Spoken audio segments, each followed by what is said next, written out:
Yesterday, actually, at work. I work on a commercial job site, and I'm a plumber. I work on a commercial job site, so you have all the different trades there and everything. And thanks, Uncle Stove. Yesterday, they brought in a taco truck, and they were paying for everybody to have lunch there. And so if they're paying, everybody's eating there. I mean, so Yeah, you have everybody from the job site there. free food. And so everybody's all standing around about to get lunch and stuff. I was inside one of the units that was really close to there. I hadn't walked over there quite yet. And I looked out the window and I saw one of the electricians on the ground just stiff, solid stiff. And I was like, crap, he's having a seizure.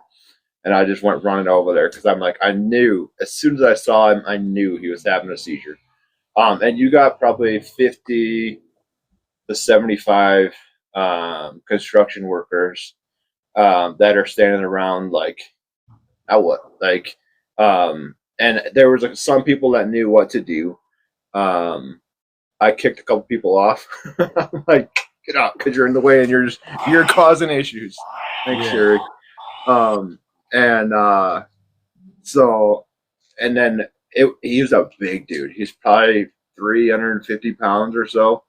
And so I was there before he was done, like with the clonic part, before he was done seizing, actually. Yeah. Yeah. Um, and so he's on the ground on concrete doing that. And actually, you see on the back of my hand is kind of scraped up right here because I had my hand behind his head, because otherwise he would have had his head all over the ground. He had already fallen and hit his head, and so he was bleeding out the back of his head. But I took my hand and put my hand behind his head, to kind of like help cushion his head. I didn't have anything with me that I could like just put there, but I put my hand there to help cushion his head from the ground, and like he got my hand. It's not bad at all, because I was able to hold his head up off the ground a little bit, and with him still jerking back, so I still got scraped a little bit, but not bad. Um, Yeah. and then so he went through that whole thing, and then got to like where the jerking stopped, and then we got him rolled onto his side and everything so that he could start to like recover. There was no issues with that, anything like that.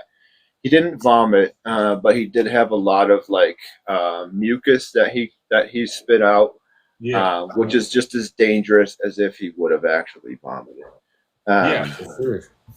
and so we got him there, and then he got into like the post-ictal state where he was starting to regain consciousness, and he was super combative.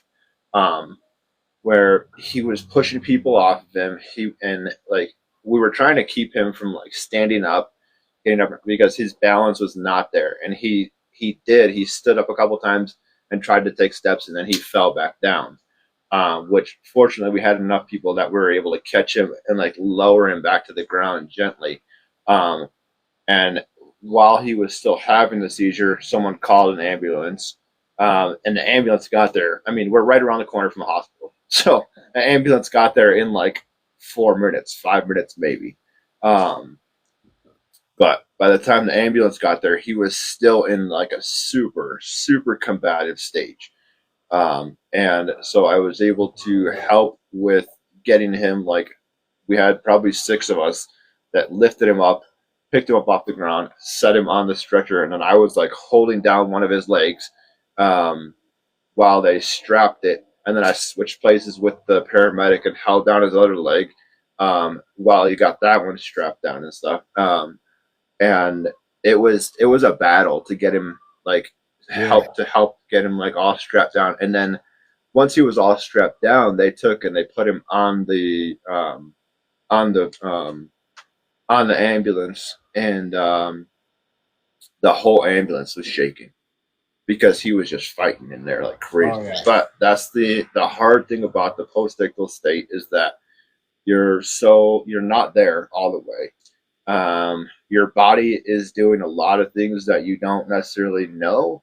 And so, yeah, he was fighting like crazy.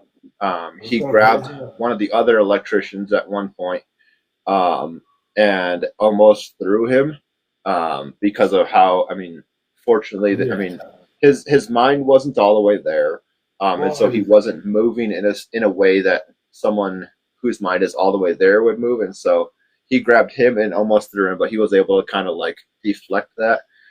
He grabbed me by my shoulders right here, and I weigh like 165 pounds. I am not a big guy at all.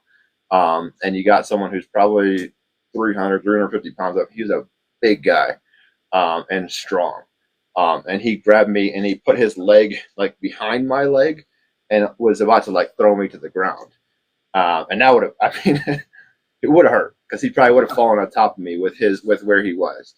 Um, and fortunately, like I said, his mind wasn't all the way there, and so he wasn't thinking 100% clearly at. I mean, he was doing things, he was moving around, but he wasn't able to function in a full capacity.